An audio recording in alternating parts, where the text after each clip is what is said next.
Okay, so welcome back. It's time to get going. The clock says 9 o'clock, so here we go. So when I finished yesterday, I introduced the subject a little bit of how molecules behave in the cytoplasm of an E. coli cell. And I showed you some old data that Ido Golding and I published, seems like many years ago now, tracking the messenger RNA molecules that had been tagged with an MS2 over GFP fusion. And that was some of the early evidence for subdiffusive behavior. And I actually gave you some ideas about how it might happen. We got a lot of good questions from the audience about boundary conditions and especially how to do the analysis correctly. And I think sometime before this week is over, I should actually give a tutorial on how we do it, because everyone knows the diffusion equation, although after talking to everybody at lunch and so on yesterday, I'm not even sure about that, but it might be a good idea to work through a problem set for an hour or something of that sort. Now, I will arrange a time for that and see what we can do. And I said what I was going to do was then go on and talk about crowding from another point of view, and that has to do with target searching. And this is recently published work with a postdoc who's now at Illinois named Tom Kloman. And I showed you some pictures. You know by now that I like movies and pictures because seeing is believing and everything else is something else, actually. So I showed you an old picture of Uli Lemley's from Cell 1977 to give you some kind of qualitative feel for the difficulties of finding a region of DNA when there's this much on just a single chromosome in the human cell. And I think this is still a largely unanswered question, and it's going to require quite a lot more work. And then I showed you these beautiful things from Goodsell's book to give you some feeling for how crowded the cell might be. And these are thought to be fairly accurate. Although I must say that one way one has to remember in these situations, you have to begin to think a little bit like a physical chemist. That is to say that water in these cells is now a reactant. Nominally, water in these bottles is 55 molar. But in a cell, we're not even quite sure what the molarity is. But we do know that it's an important player, not in a solvent sense, but in a reactant sense. And that leads to crowding of molecules, and it leads to peculiar behavior of concentration, effective concentration of individual molecules, such as a protein. And the physical chemist calls that the activity rather than the molarity. And the two are, of course, related, but they're not related in a simple linear way. And I'll get back to that towards the end, because I have some ideas that are basically phenomenological and untested and probably don't even hold up to any examination. And in the maze of all of this DNA, of course, transcription goes on. So we know that, in fact, even in something as complicated as this, the polymerase has found its target. And in this case, making ribosomal RNA. And we know it's ribosomal RNA because this is probably from Xenopus. And in the Xenopus, there's many, many copies of the ribosomal RNA genes, and they're all tandemly organized. And you can actually see that from this marvelous picture, I think also from Oscar Miller's lab many years ago. So what's the fuzz around these things? This? Yeah. So every one of these bits of fuzz here is a messenger RNA molecule that's being made. This is a eukaryote, so it's not being translated. You're not seeing ribosomes. And the fuzz is also probably osmium tetroxide or heavy metal or platinum or something like that. There's also proteins there as well. So, and you can tell the direction of transcription, of course, because the long ones are here, so it must be going this way. And I showed you this nice picture taken from, unfortunately, I didn't acknowledge where it came from. It's a textbook picture of E. coli to give you a feeling for the shape and also for the fact that it's packed. It has two membranes, and it's got a zone within these two membranes here called the periplasmic space, and then it's packed full of macromolecules, basically. And some of those macromolecules are there in millimolar amounts. Some of them are there only in nanomolar amounts. And one rough figure you can remember of a cell that size is 1 nanomolar is really just 1 to 10 molecules. So the statistical fluctuations now, when we talk about regulation of the lactose operon or C1 regulation of phage, are pretty extreme. And nominally, at least when a cell divides, there's a good chance that some cells will get none, other than the ones that are bound to the DNA. So that causes problems for, and I showed you this movie with Charlie Chaplin, and I think Rob must have seen it. If he hasn't seen it, I'm going to let it play again. So this is just to give you some, flying at 30,000 foot level of what the interior of the cell probably looks like, and some of the problems that Charlie Chaplin was unable to solve in this movie, which was to get to his target. And there's some of the other things. So this is just a quick tour through what I said yesterday. Okay, and then my plan was to briefly summarize, take these pictures from various parts of the literature, going back to these still widely quoted, and I've just reread them. There's 3 of them in a row in the Biochemical Journal from 1981. And I found that they were really rewarding to read again after all these years. I mean, I was around, obviously, given my age, when these papers came out. And I remember reading them then. And I guess the significance didn't quite sink in, but it's become more and more important with time. And it's important because there's a really beautiful theoretical treatment of the data, but there's a really magnificent biochemistry paper. I guess it was Winter's thesis, or it might have been his postdoctoral work, I'm not sure. But the thing that's so important about this paper from my point of view, and I'll get back to this later, is that they actually showed that the specific binding of lac repressor to DNA was extremely sensitive to salt conditions. And the figure I carry around with me is that by varying the potassium ion over just 3-fold, 50, 100, and 150 millimolar, you get 3 orders of magnitude change in the binding constant, the effective binding. And also, they measured both association and dissociation. So something that I think isn't often carried around in one's mind is how sensitive these binding reactions are to the salt conditions, or therefore spermidine conditions, any charged molecule in the cell, about which we also don't know a great deal. So there's another literature out there that looks at these things. It's a somewhat obscure literature, but it can be an important one. And then I said there's sort of 2 aspects of this problem. One is the target searching problem, and the other one is what happens when the things get crowded and begin to block the motion of a molecule when it's looking for a target. And these are some of the recent things, and this is a complete treatment from Metzler and his colleagues, trying to account for all of the components and all of the reactants. So I'm going to now go through the experimental way in which we tried to approach this question. And it started out as just an attempt to solve the search problem. Well, I always set out in my lab to solve something, but of course that's the wrong term to use. Most of what we did failed, and we don't have a solution. but we have some modeling now, and we have some data, and I'll show you the data and we'll go over it. And I'll try and walk you through it so you understand it, because I'm going to come back to what I said when I started yesterday, which is that particularly for people with theoretical inclinations, it's important to understand how experiments are done. And I also introduced the concept of Occam's rug, you'll recall, which is where you sweep all of the things that don't work.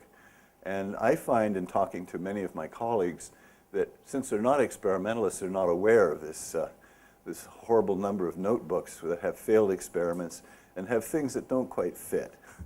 So you have to develop an instinct for that, I think, to be effective when you're doing both theory and practice.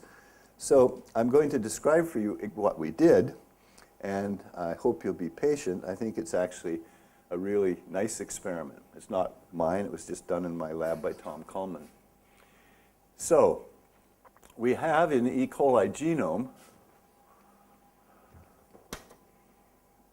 let me get an eraser here.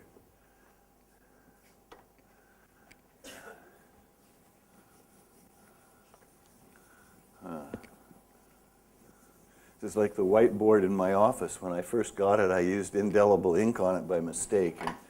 And so I still have traces of things that go back to 1980. So I don't know how many people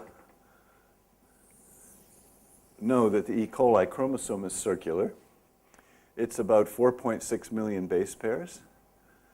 So it's a big piece of DNA. It's not anything like the size of ours. As I told you, it's 2 meters in our diploid genome. And there's an origin of replication.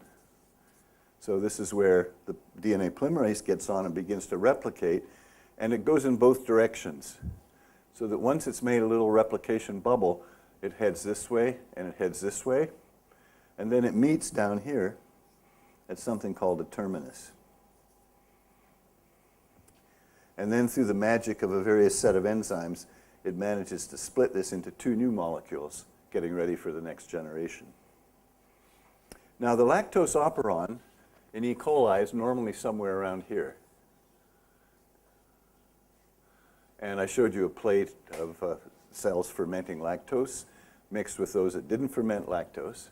So this is the series of genes that are needed for the cell to ferment lactose. And right close by is a repressor called the Lac repressor. And its job is to bind here at the promoter site and prevent the transcription, that is, prevent the synthesis of message when it's not needed. So that the secret to this, and one of the reasons that Jacob Monod got a Nobel Prize, was to realize that normally you don't make this at all. It's only when lactose comes and binds to the repressor and destabilizes it and allows the polymerase to get on and begin to make messenger RNA that will be translated into protein so the cell can live on lactose as a carbon source. And they hypothesized in one of their first review papers that this kind of negative regulation would be universal and favored by selection, because they argued that when you got mutations in this repressor, the worst that could happen to you would be that you'd make the enzyme all of the time, rather than just when you need it. Well, that's not quite true. Maybe half of the operons in the bacteria are also under positive regulation, where you need another protein coming to promote transcription. And I showed an example of an extremely clever evolutionary dodge by bacteriophage lambda, in which the repressor did both, depending on the conditions. So these circuits in general are complex, and they're well worth studying, and there's a lot of work going on. So our question first was, I'll get back to the crowding question at the end of my talk today. The first question was, when you make the repressor, does it matter where the target is? That is, does it matter where these genes are? And there's an obvious way to look at this, right? I mean, you could think of this right away. In fact, I think many people have thought of it, and I think many people have tried to do the experiment. Let's just take the Lac target and put it at all kinds of different locations around the genome. And that's relatively easy to do. Nowadays, it's really easy to do because Tom Coleman invented a new method to do it. So you can take big pieces of DNA, 10 kb, so quite a few genes, and insert them wherever you want. And you can do the same thing with the Lac repressor. You can put it wherever you want. So I'm going to rub off this, and I'm going to show you the 2 kinds of classes of molecules that we made to get at this question. And you'll see the logic of it, I think, right away. I think this is all black. I bet you there's some blue here. Here we are. So I'm just going to show you one strain that we constructed. And that strain was to put the repressor gene here, near the origin. Call it LAC-R. And then, after a great deal of work, Tom put the target, the promoter Lac target, at various positions all the way around. So he constructed 14 different strains, kept the origin of the repressor constant, the location, and then put the target all the way around like this. So that's one set of strains. And in those strains, you can measure the efficiency of repression of its target. So these are living, growing cells that are in a steady state. You induce them so they begin transcription. They begin to make the gene beta-galactosidase that will ferment the lactose. And you can ask, how effective is the repression in these growing cells? And then, when you induce them, how effective is the induction phase? And then you can ask if there's any difference as a function of location. Now, I've drawn this as a circle, but in fact, the DNA is packed in the E. coli cell more or less as a sausage. So in ways that we don't appreciate yet, and I'm going to say it's just coiled up like this, and then this region here is connected to the end here by a piece of linker DNA.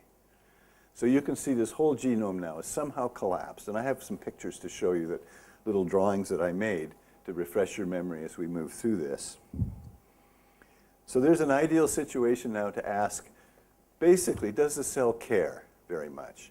And in this picture that I showed you from the Wunderlich paper, they claim they did, because if you look at evolutionary origins of these lac operon structures for a lot of genes, you find that the repressors, by and large, are closely associated with the genes they regulate. It's not 100%. And if you think about it, for those proteins that are needed in large numbers, say 10 micromolar in the cell, it doesn't matter either, because you're going to have a lot of it. Statistical fluctuations aren't going to matter very much. And as long as you've got a ton of it there, sort of like having a lot of sodium chloride around, you're okay. But for these molecules, which are there at the 1 or 2 nanomolar level, just a few per cell, you can begin to imagine that this is kind of a complicated and fairly rich system for study. So this would be strain 1. We have the repressor here, and we put a target down here. So the structural genes with the lac promoter associated with them are down here. And so we have to make, in the cytoplasm, the repressor molecules. We don't make very many of them, and since I actually try and play musical instruments, I think of these proteins as little G clefs. And now they have to find their target somehow, and they can do it in at least 3 dimensions, if you don't consider time. And what I'm going to say is that they do it basically in 1 dimension, and I will come around to a mean field model for discovery of the target, and it's going to be a very simple one. The ones that I showed you from the original Bird paper and the follow-up papers are pretty complex, where they consider all of the dimensions at once.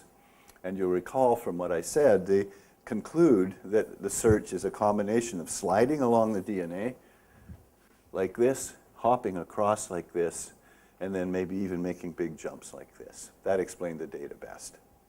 At the end of the day, those models, though, do not give you huge increments in search efficiency. It's not like 10-fold even. Okay, so how do we do the experiment? Oh, let me stop now, because I remember yesterday at each step I got quite a few questions, and then at tea and lunch I got even more. So.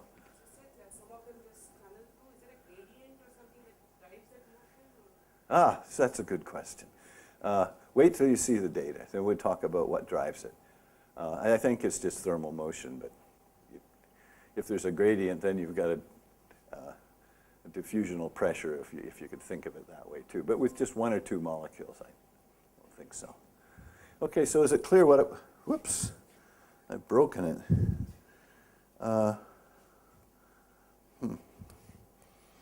All right, so we could call this strain 1 with its targets all around here. Then we're going to make another strain where it's inserted here with the same targets, inserted here. So the repressor is going to be at 4 locations, here, here, here, here, and obviously down near the terminus. So when you imagine this replicating, there's another complication that sets in right away, and I'll show you what it is because it becomes important when we begin to look at the data. So let's imagine we just started DNA replication at the origin, and we're going to catch it after a few minutes and look at the structure of the DNA. So the fork has traveled around to here. So DNA replication is happening here. And the first thing you notice is that there's 2 copies now of the repressor. But if the target's down here, there's only 1 copy. So that's going to require a little bit of thought to sort that one out and model it correctly. So I think those are the complicating factors in this experiment. Now, there's another class of experiment. So that's the physiology. We make the strains, we put them in, grow them well, make them happy, induce the operon, and measure beta-galactosidase levels. Very straightforward experiment. I think it would have been done a long time ago if it would be easy to make the constructs.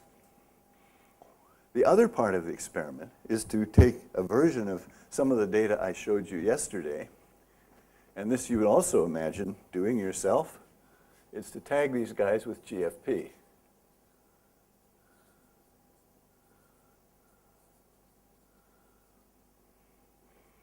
Because when they find their target and bind, maybe we can see them there. Okay? But that's not going to be easy because single molecule fluorescent detection in any kind of cell is hard to do. And I'm actually going to show you a little bit of how the physics of detection works by a kind of microscopy that we had to use. So we solve this by using the version of near-field microscopy. And since you have physics interests or are physicists, near-field microscopy itself is interesting. So I've got a little picture of how that works. So the other part of the experiment then is to do the same thing, but in this other experiment, we're not going to have a target. We're going to delete the targets, and we're simply going to be making the repressor at different sites and ask where is it localized in the cell. It's another simple idea. And that will tell us, if we're lucky, how the repressor finds its target, because we're going to do it in a strain where there is no target. Right? And the answer there is that you, on average, see more of the repressor at the site it's made, and it falls off in a graded way away from that site. It's as though we've captured them diffusing. And that whole area is, I think, a really interesting one to think about because every cell only has 2 or 3 molecules. So how do we actually think about gradients when this is true? So we think about it because we look at thousands of cells, and we average over those thousands of cells. And we use sort of the kind of argument that you use in the ergodic theorem, which says if we look at enough cells with either 1 or 0 molecules and sum them up, we can see a gradient over those thousands of cells. Okay? So we start then with deleting the native lac operon and all the lac binding sites. Now, we would immediately ask, as a referee will ask, how do you know you've got rid of all the lac binding sites? And this is actually another feature of repressor target searching that I personally find very interesting. And we have there's a lot of work and a lot of thought, and I'm not going to go into it at all. But basically, here's an algorithm that Justin Kinney developed in his PhD thesis at Princeton and his postdoctoral work, which was the ability to scan the whole genome and look at the free energy of binding of a repressor molecule. So you're seeing in blue the entire E. coli genome spread out for you.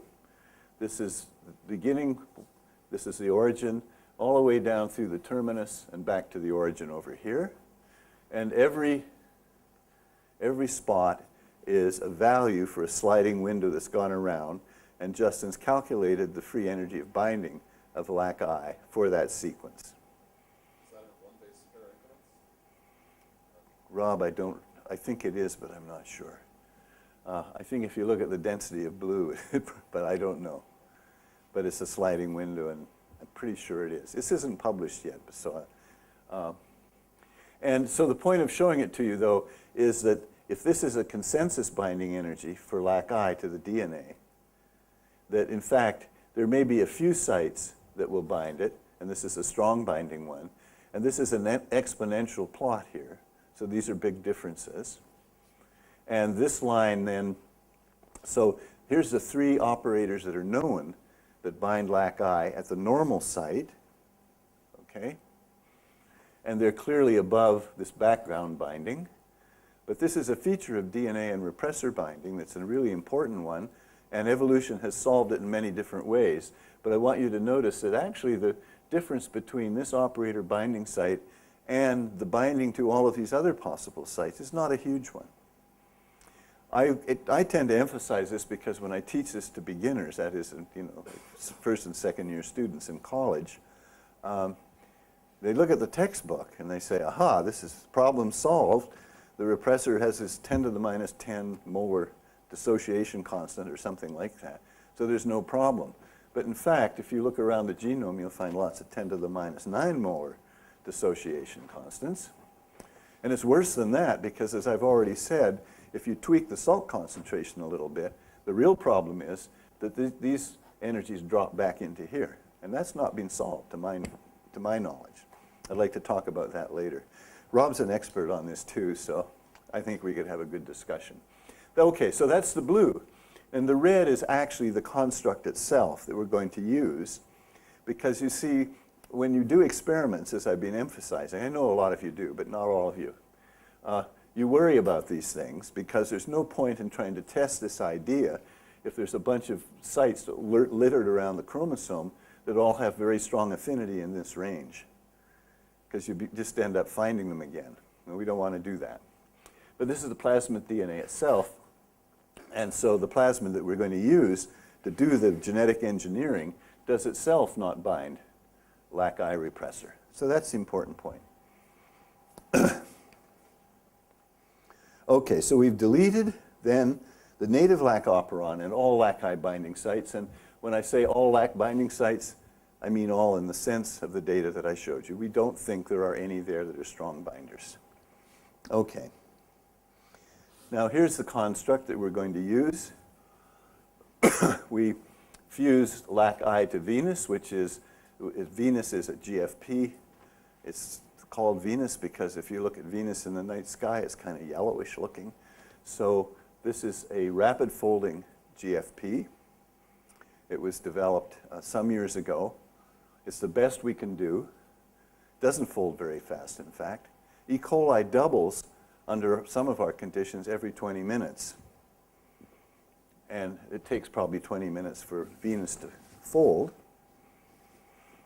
So tell me what the problem is with my thought experiment, as I've outlined it so far.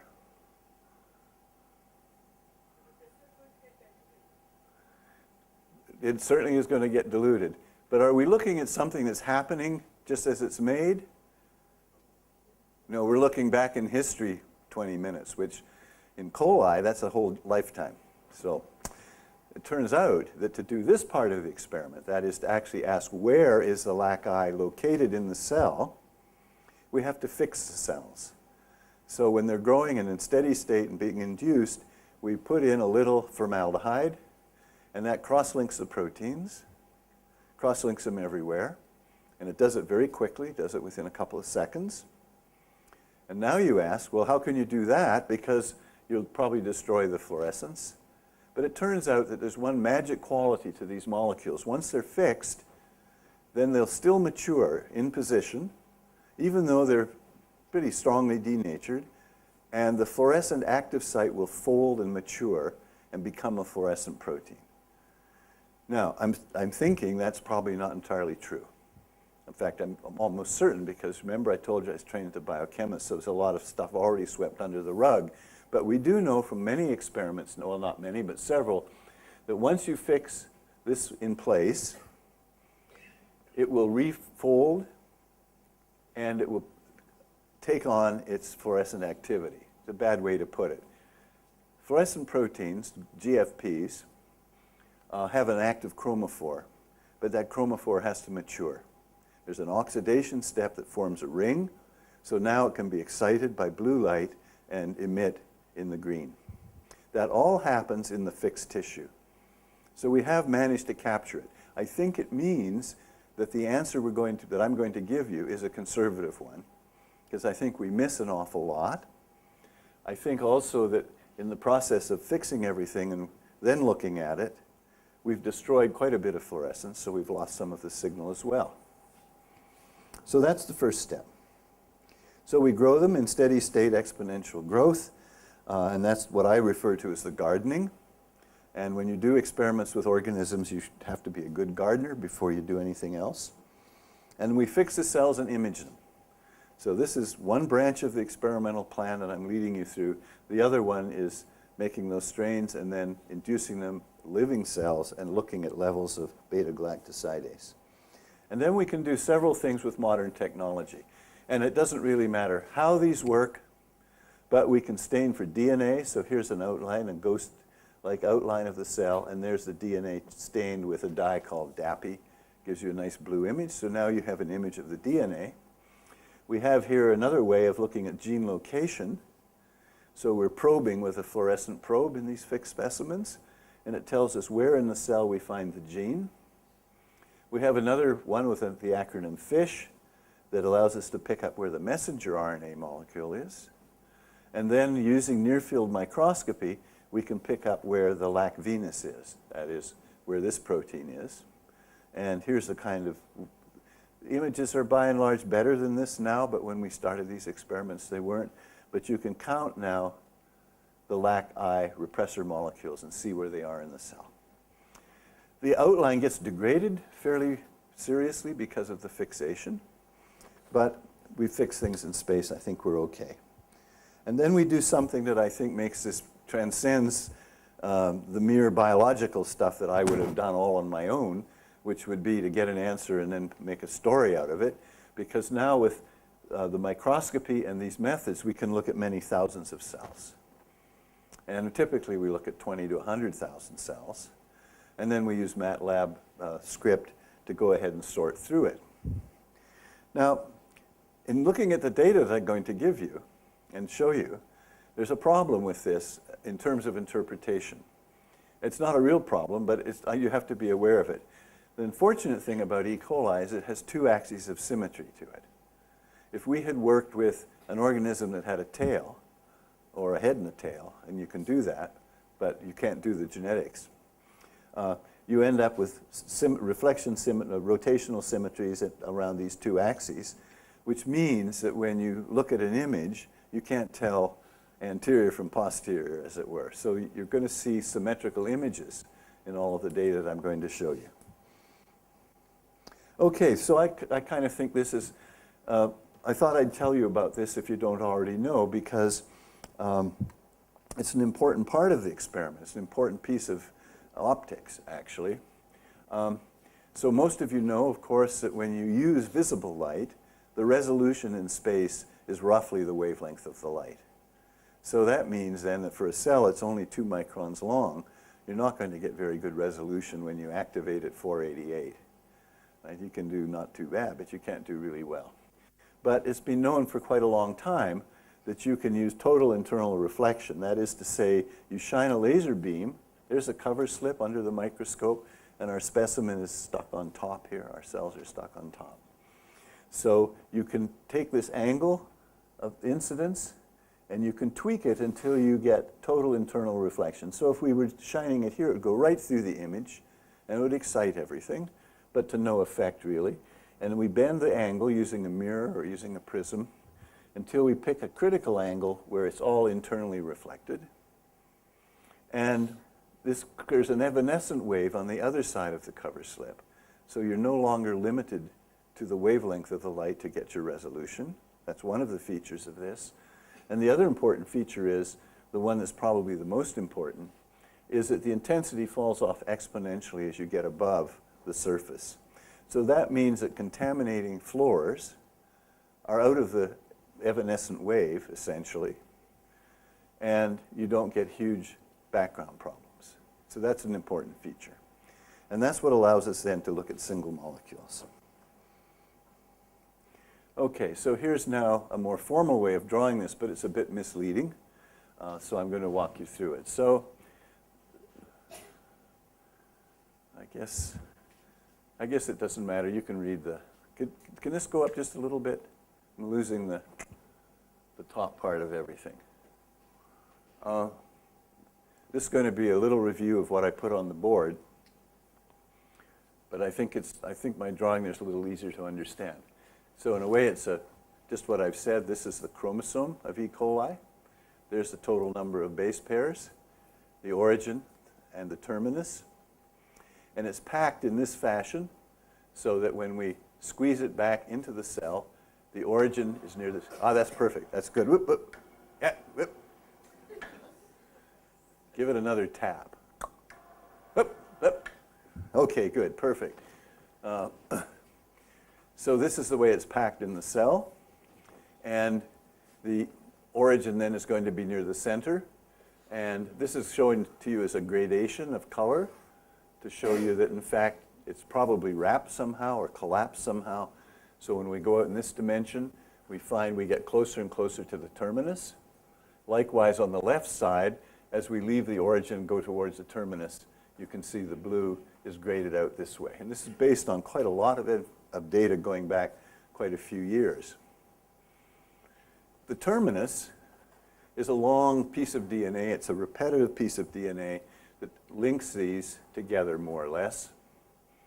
And so the terminus is right in the middle. Of course, when we do these experiments, we don't insert anything here because that would cause an ambiguity here. So we tend to do all our insertions over in this region. So when I show you data that says the target or the GFP or whatever it is near the terminus, I don't mean here. I mean really over here. Okay. This is a kind of a heat map of the significance of the data. So I have an interesting story to tell about this, and so I think I'll tell you. When we submitted this paper, and you'll see a lot of data that actually gives us fold, like two-fold, four-fold, and so on. One of the referees said we should read a paper by another famous Harvard professor to show how to do this kind of thing, how to represent your data. Well, we thought we'd done a pretty good job. We said that it was either 100% of the signal, which we define, or it's five-fold or it's tenfold. So we went to this famous person's famous paper, and we discovered a heat map like this. And then we eagerly went to look at the labeling, and the labeling said, highly significant. Imagine, it's supposed to be science. Well, it was in Science, actually, in Science magazine. Anyway, highly significant. And I kind of wish that I don't wish that. But if we'd done that from the outset, I can't imagine what would have happened to us. It would have been flatly rejected, I'm sure. Anyway, we give real values. And you'll see that some of these are not huge differences. But I'm really encouraged because I went to hear the Higgs boson talk last night. And the Higgs boson turns out to be a barely visible pimple on a distribution like this with extremely high signal to noise. And we've far exceeded that, at least in these experiments. So there's the setup. Now let's see, what else do I have here? Okay, so now I'm going to show you how these things look, and this is where the symmetries come. You can see that right away. The data set is itself symmetrical. And this is just staining for DNA. Okay? Now, I know from having talked to my colleagues in my department, who are all very smart people, needless to say, how confused they get when I go over this data. So I want to be clear about it, and I don't want to bore you, but I want to be clear. In this case, we've inserted this Laci repressor at two locations, near the origin, in fact, right here on this side, and near the terminus, right about here. Okay? But there's no other targets. There's no operators, there's no way that this Lac repressor can bind specifically to the DNA. So all we're asking here is, does it bind non-specifically? Of course, that's already known, it does. And then, can we actually see that it's graded from where it's made to where it might be used? So it's really important. There's no target, because we know in control experiments, if you put a target, you find all of it there right away. Remember, this cell is only 2 microns long, and the diffusion coefficient of this construct is such that if you just plug it into the diffusion equation, it searches the entire space in about 1 to 2 seconds. Well, 10 seconds maybe, the upper limit. Well, that was if it were freely diffusing, which is one of the points here, is not. So if you find any kind of graded activity, you've already found something that's pretty interesting, I think. That's just tooting my own horn, or Tom's. So there's the DNA staining, and there's more of it here. This is the way the DNA looks, in other words. It's packed into the cell. This is based on, as I was saying, 10 to 20,000, 100,000 images. And now we look for the gene. The gene we're probing for is the repressor gene. So this is going to localize it in space inside the cell. So this is at the origin, and so if you believe my drawing, or if you believe Kleckner and Wong and Wiggins and Joshi and a bunch of other people, and this confirms their work, it's not original with us, the gene is localized in this position in the cell. When it's near the terminus, it's out here. There's always some signal in here. So we see, because of this symmetrical nature of the image collection, of the cell, I'm sorry, we find it where it should be. Out here, where we stick it in close to this termination piece, but right there. So we're putting it right in here rather than in this long spanning piece. If we did that, of course, then the images would all look the same. We don't want that. Why are there two spots? There should be only one. Okay, so that comes back to the symmetry of the cell. We just have them fixed in the plane, and we don't have any way of knowing left from right on the cell. See, E. coli looks, when I show you this way, and I rotate it this way, it looks the same. So this is a collection of images from many cells, right? It's probably, in this case, 20,000, maybe 50,000. Yeah. I think it's a very nice piece of data analysis, actually, that Tom did for this. And likewise, this way. See, it's rotationally symmetric this way, too. Did everyone understand that? Because otherwise, it gets to be pretty confusing. Okay, so that's where the gene is. It's where it's supposed to be. It's where it's known to be, so that's kind of comforting. Here's the message. The messenger RNA then for this repressor is where the gene is pretty much, and then you find some on either side. And at the terminus likewise. So what have we done so far? We've sort of redone the central dogma of molecular biology. The gene is here. It makes messenger RNA. We find it there. So far, so good. And now I'm going to show you data for the repressor itself, the Laci repressor.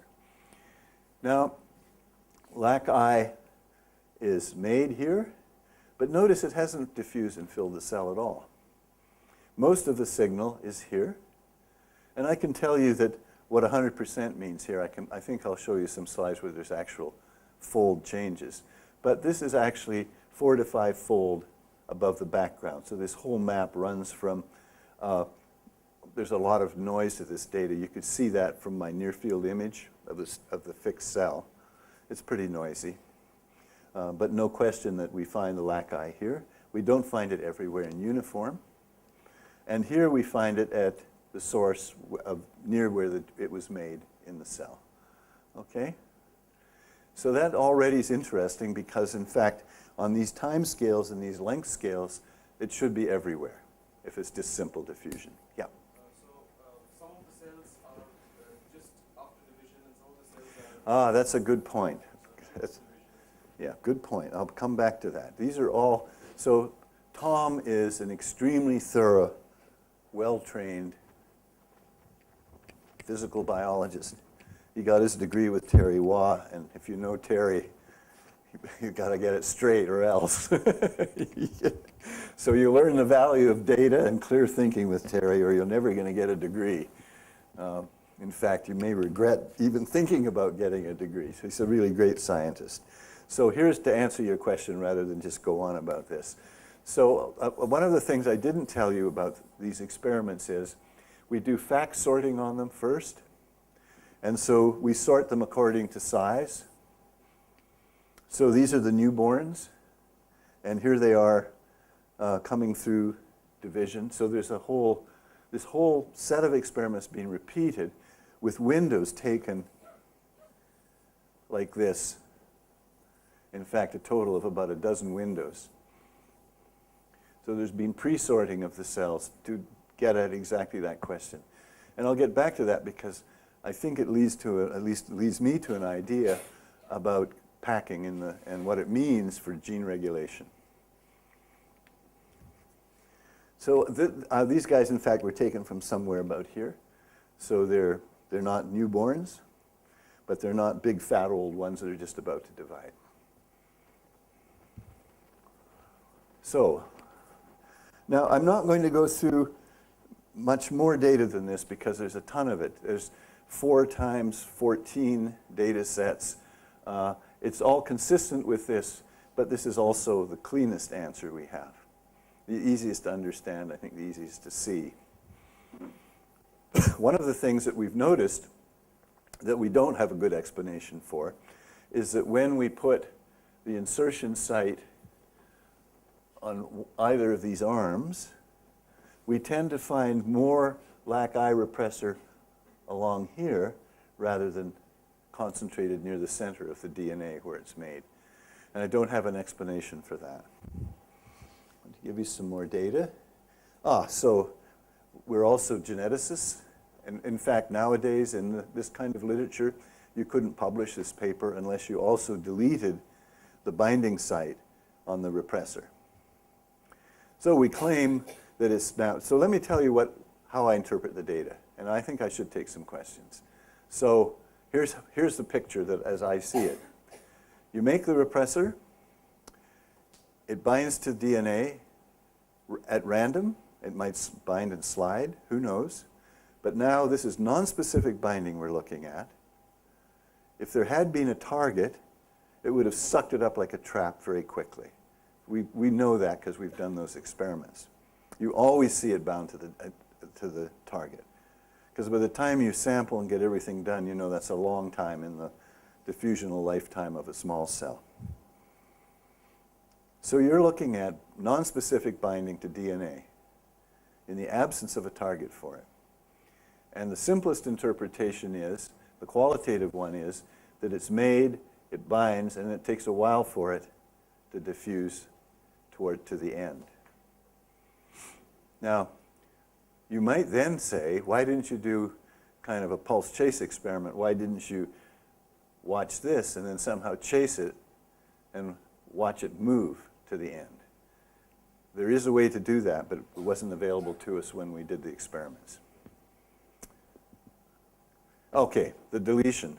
So you delete the last 42 base pairs from the N-terminus of this protein construct, and that's where the binding specificity is for DNA. So this is a question now of asking, does it depend on the binding site? Does the result depend on DNA binding? And this, I think, is pretty clear and pretty definitive, and we've repeated that many times. So if you take away the binding site, you find the protein everywhere in the cell. Well, not everywhere. Notice, if you go back to Goodsel's picture, the watercolor, he shows the DNA all collapsed in the middle. And I'm going to talk about that a bit. It does look as though there's an exclusion here of this non-specifically bound protein. All right, time for me to have some water and take some questions.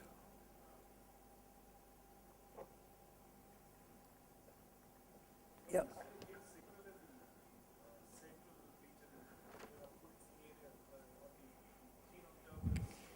Here? I don't know what that is. I really don't. I think it's non-specific. But we always, you can see it. You could ask maybe a little bit. So in every one of these pictures, there's some evidence for well, no, sorry, I've got the wrong ones here. Here, for example, that's a pretty strong signal. But overall, although this is better than the evidence for the Higgs boson, it's not like 100-fold or even 10-fold. It's more like 4 or 5-fold in the best cases, but it's always 2 or 3-fold more. In other words, the top here should be highly significant in my way of looking at things. Okay? People understand that? Yeah, in the back. I saw you talking about this with your neighbor. I'm sorry, you have to repeat that for me. Yes. Okay, so that was related to this question. How come we see stuff where we shouldn't see it if everything's perfect, if the model's right? And we don't have an answer for that. We see it. And as I was saying, I think some of it's a signal-to-noise problem. I don't know if that's the real explanation. I suspect there's another one. I don't think it's the rotational symmetry of the cell that leads you to find stuff here. That's why we see spots left and right. So I'm sorry, it's one of those things we don't understand. But it's not, we didn't sweep it under Occam's rug either. It's here in the paper. Okay, so that's the major result. And I think it's the first time people have found this. So unlike, the simple explanation, as you know from the diffusion equation, would be that by the time we got all of this done, it should be everywhere. It should look like basically something like this. But no, we find it where it's made, and it seems to diffuse away. Okay, so that's the fixing of the cells and the imaging part of the experiment. Now, at the same time, you can set it up as I did on the blackboard so that you're looking at control and regulation of the beta-galactosidase operon. So these are growing tissue cultures, not tissue cultures, growing cells. They're in steady state. And then we just ask, how good is the repression of the gene? That is, what is the difference between completely repressed, that is no inducer, and when it's fully induced? So we have two tubes growing in the shaker. One of them doesn't have any inducer added, and we measure beta-galactosidase levels. There's some there. And then we add the inducer, and then measure again. And that ends up as fold repression. And it's normalized for this baseline of uninduced cells. You remember I said that we had placed the target, and I think there's at 1, 2, 3, 4, 5, 6, 7, 8. There's 12 different locations here. So each one of these spots is a separate strain. All right? So it integrated here, say, and the repressor is here near the terminus. So this is a lot of data, right? It's 12, and there's 3 different growth conditions, rapidly growing cells. So they're growing and doubling every 20 minutes. Notice the repression isn't very good at all. Doesn't matter where you are. And this hasn't been, I don't know, Rob knows this literature better than I do. I don't know that this is acknowledged much, right? So anyway, when they're growing very quickly, and to be fair to this data, if I put it on, I did have another slide, but I didn't put it in. It looks very much like this when you just expand the axis, so there's no problem there. It's just that the fold repression is not very good when you have the repressor at the terminus and the cells are growing rapidly. But here in slow growth, we see this graded activity now in repression, not in where the Laci gene is. That was a separate experiment with dead cells. But we want to pull them together, of course, and say that where we see the Laci in the fixed cells, it is reflected here in how well cells can repress the operon based on position. So there's an intermediate growth phase. This is growing at about 90 minutes doubling time. This is about an hour. This is about 20 minutes. Oh, I wouldn't blame you, Sanjay. It's hard. I don't think this is an easy thing just to look at and absorb. But if you, yeah. The repressor gene was close to the origin. And in this case, it's near the terminus, actually, here. Yeah, but it is. The repressor is near the terminus. Yeah. And the operon itself is where? 12 different locations. But in 12 different strains, right? So you're not looking at them all at once, you're looking at them individually. And what's the medium in which you're growing it? Well, it's basically a buffered minimal medium, and then we supplement it to get them to grow double every 20 minutes. So does it have lactose in it? So that's a good question. No, we've got rid of all of the, no, you wouldn't do that. You grow them on glycerol, which is a 3-carbon sugar, which keeps cells in kind of a healthy state where you can get maximum induction levels. So that's part of the gardening, basically, yeah. So is that a, yeah, please. One specific condition of black operon with respect to Each spot is that strain. So what you have to imagine is this is the result of 12 strains, all with different locations, but the repressor's at the same location, growing under 3 conditions. You should have been in the lab when this was being done. I mean, there was thousands of tubes all growing at once. Yes? I'm sorry, I can't.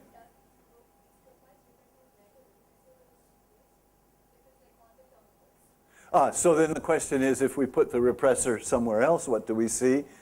We see this, the expectation. I didn't put it here because I thought that would really overwhelm everybody. It fits nicely, actually. As you move the repressor around, then you can imagine a reflection of this if you put it in the opposite side, you know, and that's all works out very nicely.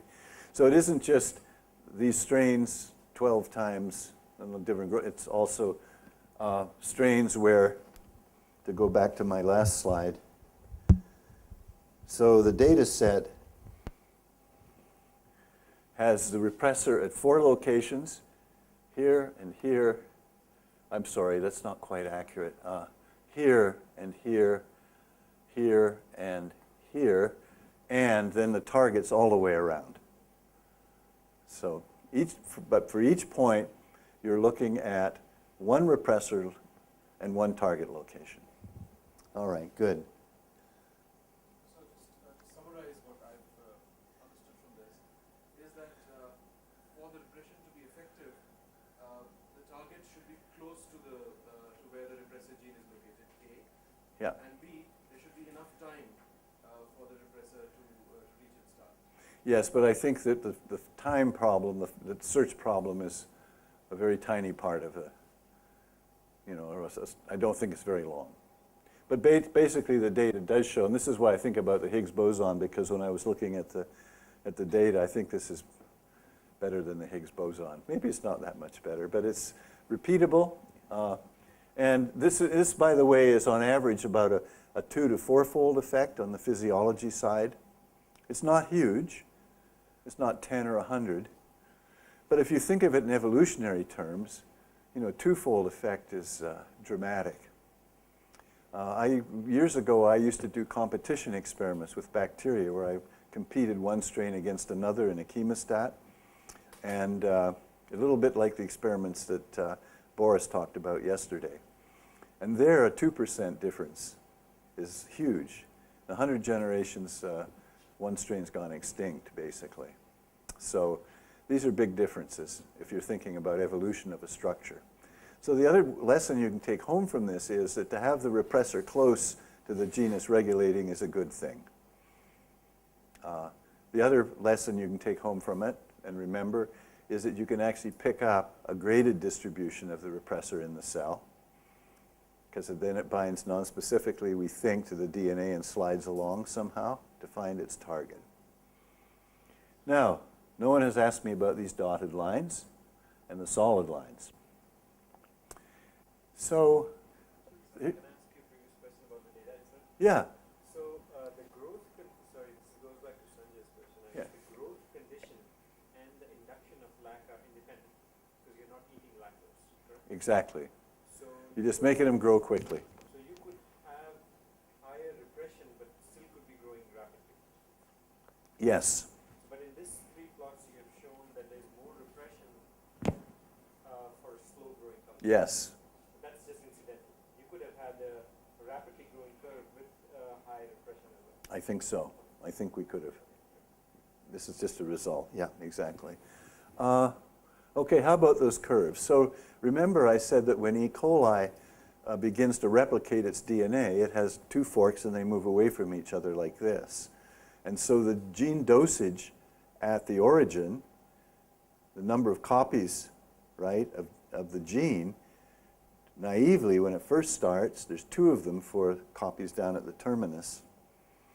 And in fact, as the fork moves around, you have to correct for that in the data. You can't just look at the data and say, oh, it's got this nice shape, so we've come up with this nice picture. You have to correct for gene dosage effects, because when the repressor is integrated at the origin, very quickly there's 2 copies of it and only 1 copy of the target. And that's this correction here, the dotted line.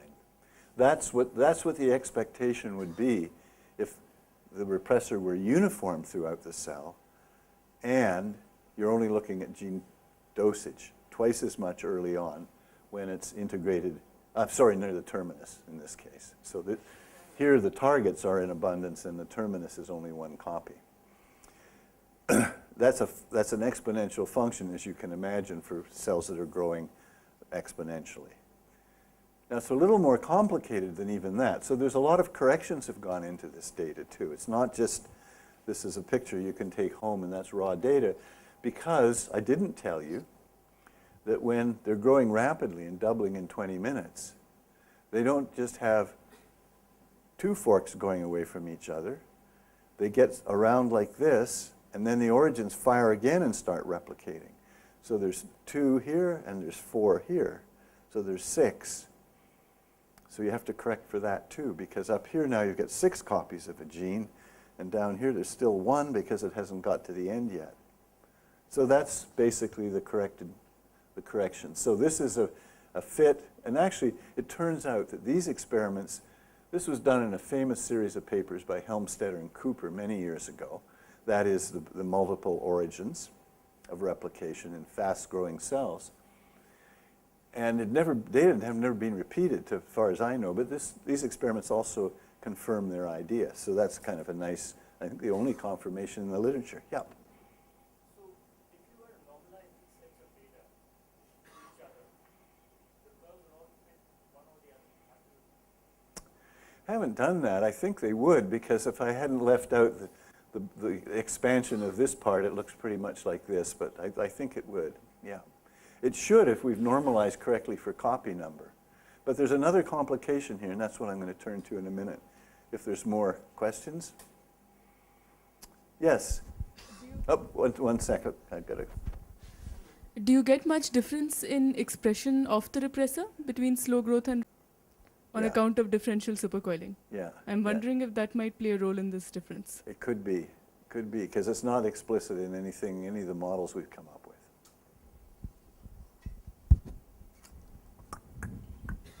Other questions? I mean, I could wave my hands and I can probably...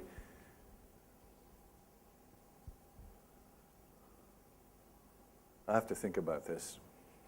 I don't think that's an answer. I don't think that's a problem, but I'm not going to say it isn't. Okay. So we want to model it. I hope you can Sorry, see. I had one question. Oh, sure, yeah.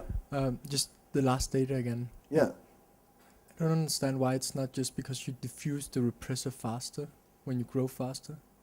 Was that... Like you look at the fold repression and you say like in the slow one you have a larger fold repression.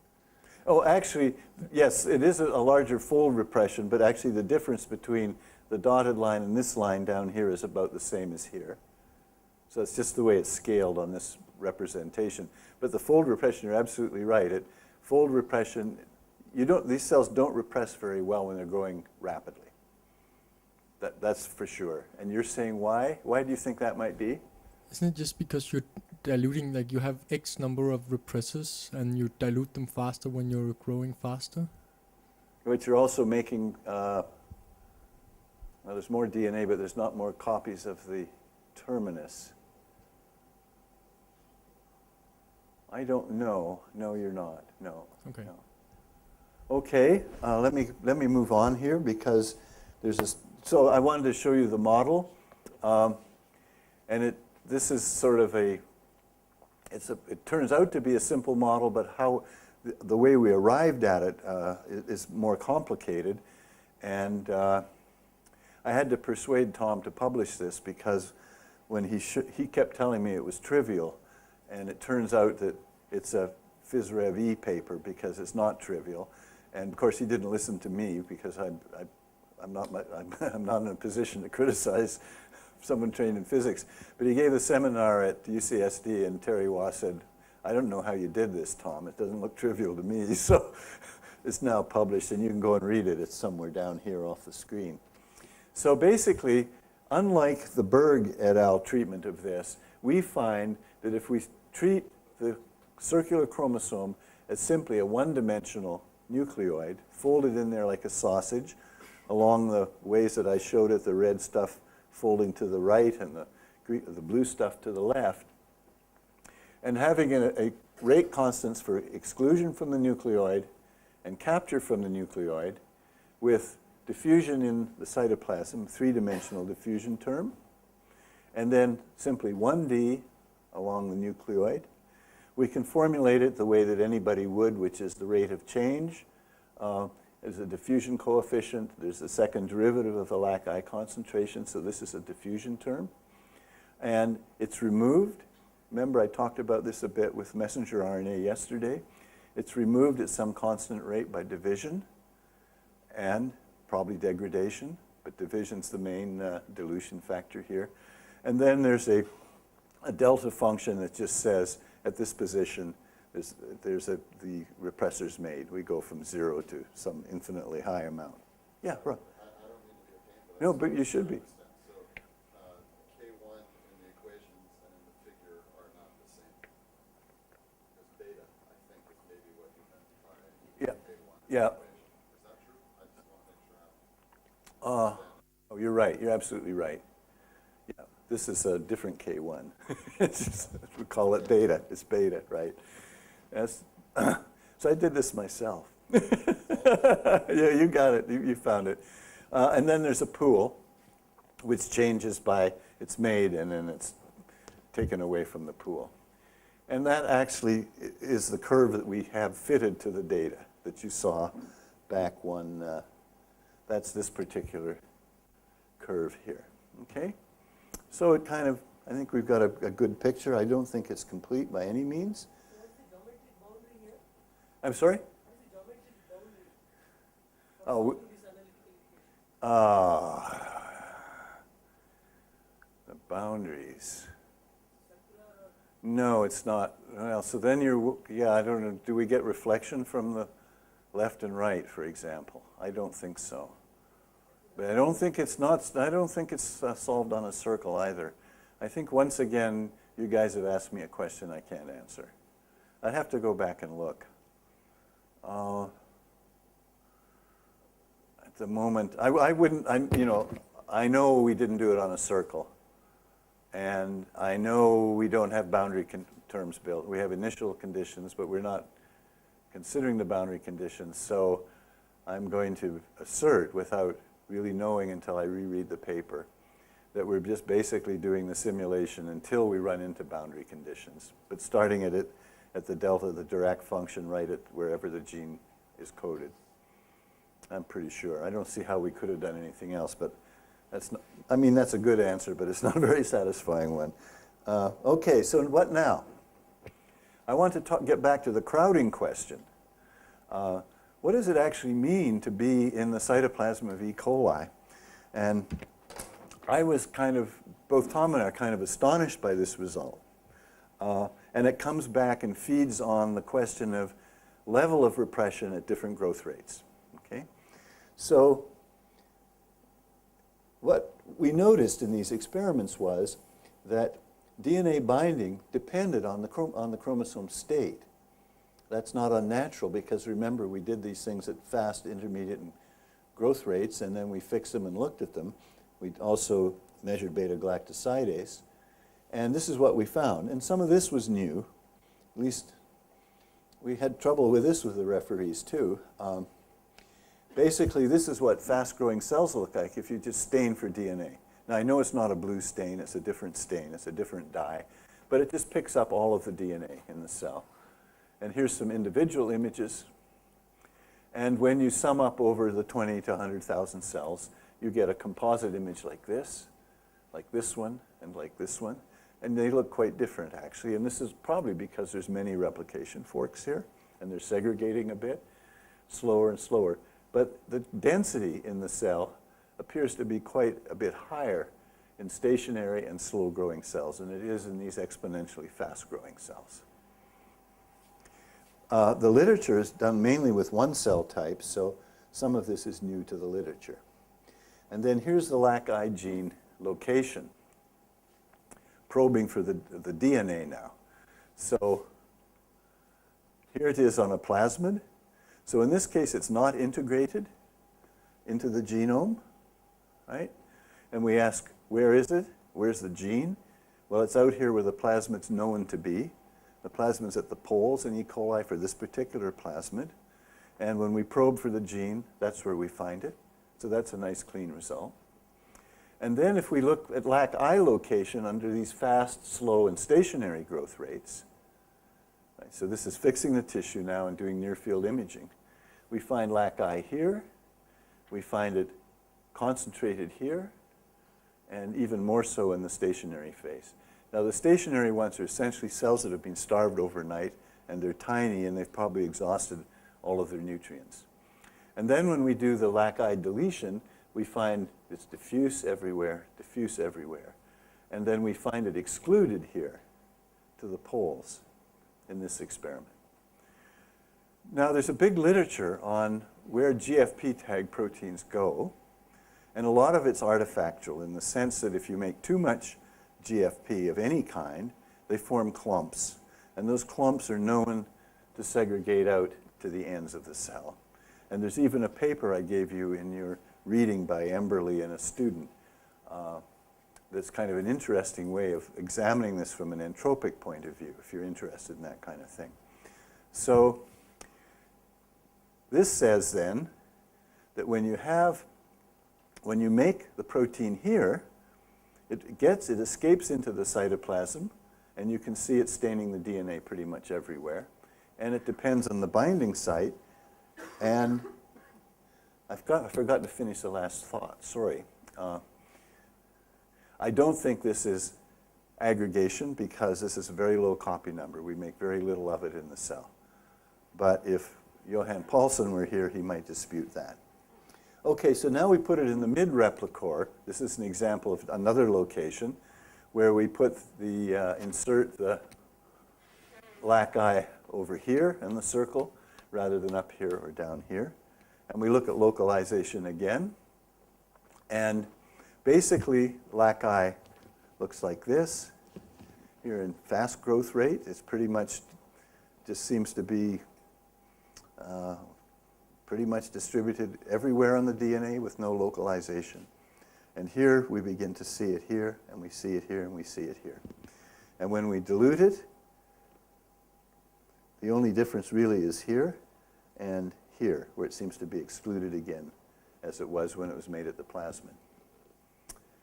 Okay, so the experiment's also done with locations at other regions of the genome, and it shows us, whatever we might think about the quantitative nature of this, in the small compact cells, there's a real problem with localization.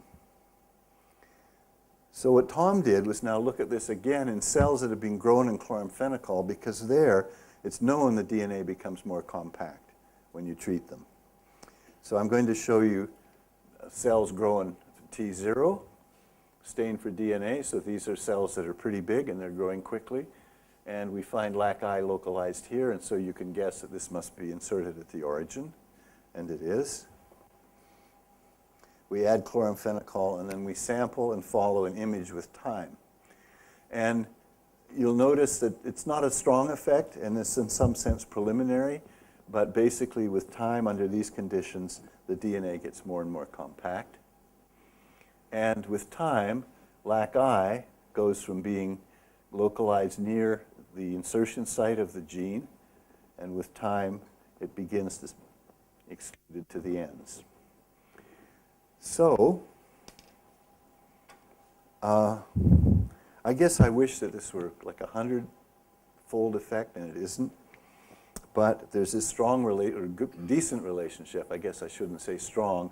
I think part of this is imaging. I don't think we've got a complete story yet, but I think there's a very strong indication that as the DNA becomes more compact, we begin to have problems with specific binding.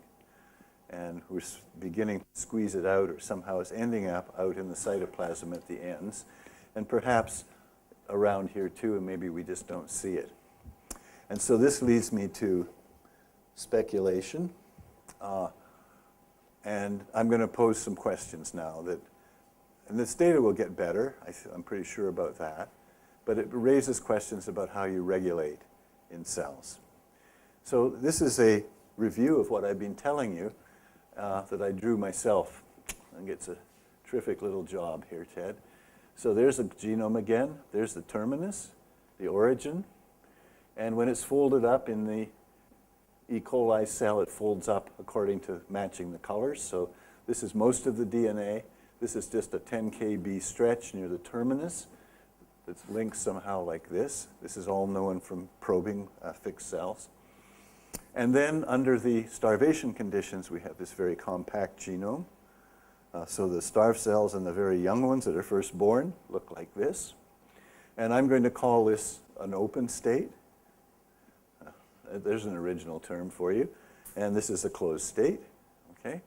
And so I'm claiming that you go this route when you're starving, chloramphenicol, small cells in general. And I should add there's another test of this with another metabolic inhibitor that also collapses DNA. So that's what's happening. That's just sort of a restatement of the data. But here's what I think the consequences for gene regulation. So we make this transition. So when the cells are growing rapidly and we have this open state, the evidence so far seems to show that we just don't bind very efficiently to the target. That's the one where you saw it. There was either little specific binding or it was actually out near the poles.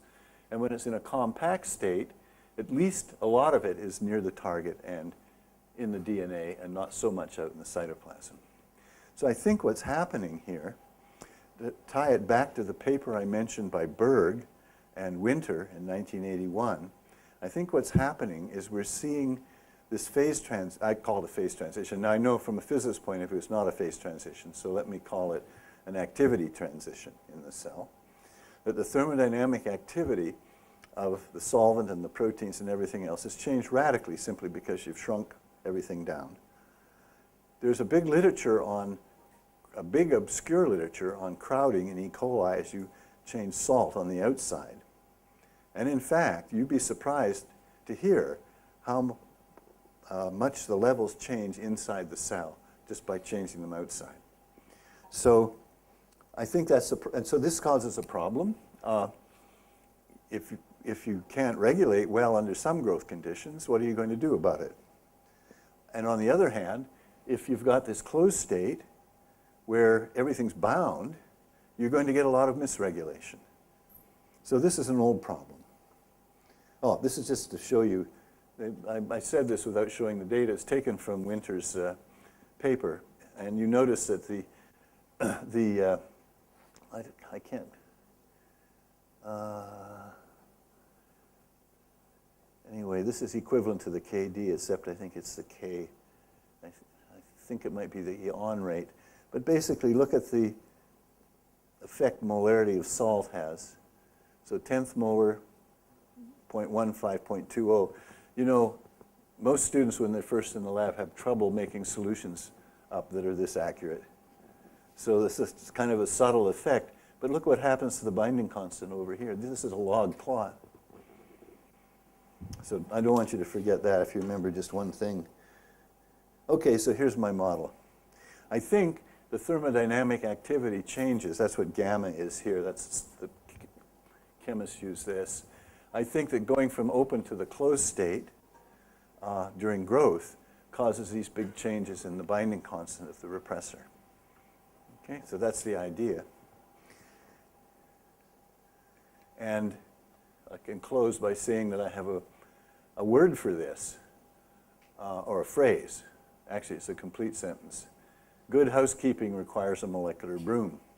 I first heard this from Hatch Eccles at a Cold Spring Harbor conference about 100 years ago, but I cannot find, I just heard it, and I cannot find the publication, so perhaps he never published it. But basically, the molecular broom came from him, and I think this is the only evidence that I know of it, even if it's true. It's just a speculation. But you do realize, of course, that it doesn't matter how you tweak regulatory systems. The signal-to-noise ratio, if you just remember that first plot of binding constants as a function of gene location, it's never going to be really high. You cannot discriminate between correct and incorrect binding easily. We're talking about 12 to 20 base pairs.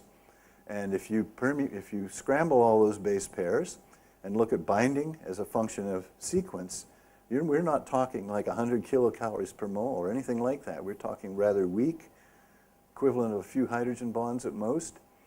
And in fact, nonspecific binding of Laci to totally scrambled target, you can make a crystal and you can actually show that you can get the binding energy. So these are still quite deep problems. And so this is my idea. It's a problem you have to solve. You have to have a molecular broom to come and sweep out all of the nonspecific stuff. And I think it ends up at the poles. I showed that from one of the slides. And then, so come on, think quickly now. What's wrong with that argument? If I leave it at that. It's swept out to the poles, that's nice. The DNA's back to a ground state. Everything's okay. But the cells start to divide again. And they get long and fat again, and it all comes back. So that's no good. Okay, so you have to also say that there's something about the cytoplasm of coli, not only the polar region, but I really think this is probably, and there's a little evidence for it, this is where proteins are degraded. So most proteins in E. coli have a half-life too. So I think they're subject, they now, once they're off the genome, out in the poles, there's a chance they'll get hacked up by the normal turnover process in the cell. So I think this is, at least it's a way to look at it. It's a purely, at the moment, it's just phenomenology and probably crazy. Let's see, do I have, oh, I could talk on, but I've used up most of my time and I haven't had any questions for quite a while, so I think I'll stop there. Oh, I have another whole talk here, that's not good. Okay. Whoop. This is an experiment, if I took you through it, that shows that at very low DNA spacing on a chip, the parent binding constant of C1 repressor is not very tight. So, questions? There, you haven't had one. That's good. Yeah, so when you talk about distance between the repressor and its target, and on a circle, the notion of distance is sort of well defined because a circle has a rather simple topology, and so you can sort of, but when you have a coil, yes, what might be a long distance on a circle won't necessarily be a long distance on a coil. So those distances would be drastically changed because of the topology itself. Absolutely. So in that sense, the distance on the genome versus the actual physical distance in a cell would be significantly different, right? Yes. So quite right. How does one take that into? So that's why mind you, we don't. That's why we think we can coarse grain this and just say that it's packed so tightly that instead of being this other topology, it's just like a spring that's pushed tight like this, and so you can imagine that the DNA just keeps exchanging, and in 1D it never gets off, or rarely gets off into 3D. It spends most of its time just moving along this more compacted thing.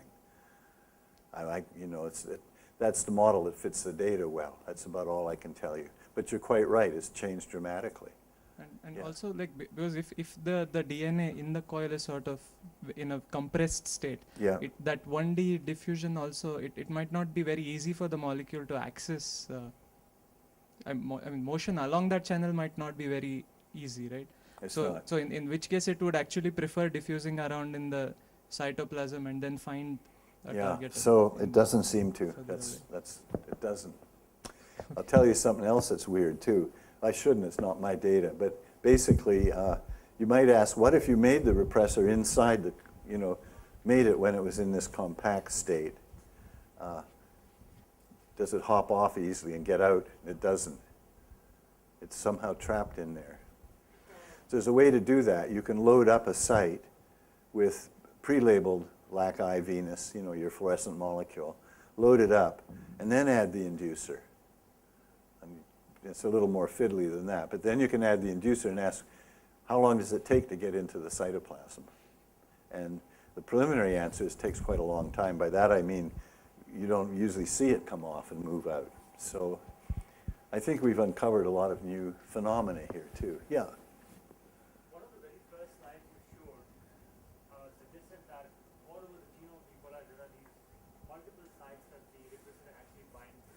not very strongly, but Yeah. do you think that is because, do you think that's to simply allow the repressor to sort of stay bound to the DNA so that it can then diffuse along one dimension rather than along That evolution's taken advantage of a bad deal. Yeah, I think that's probably it.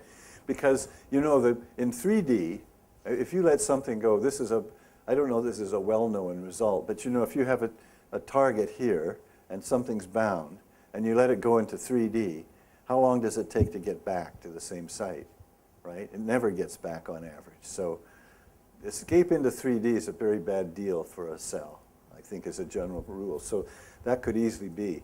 So I should add to this, you know, when I showed the lambda system, I didn't show the looping that goes on. So there's another way that you can get the specificity. One way is to have a multimer, a big multimer that binds, and the other way lambda does it is, and also Lac does it, they loop the DNA, so that now you keep adding up more little delta Gs to get a bigger delta G, and the rest of the DNA, you just get the first binding energy and you don't get the second and the third. So I think that's why the cell probably had to hit upon looping. But that's a really good observation, actually. You've taken a bad deal and exploited it. Okay. Actually show the comparison of the model with data. Yes. There was a slide here. Oh, sure. I can. I'll show you that. That's our proudest achievement. If it'll come back. Oh, I've gone asleep. Oh, I'll sort that out.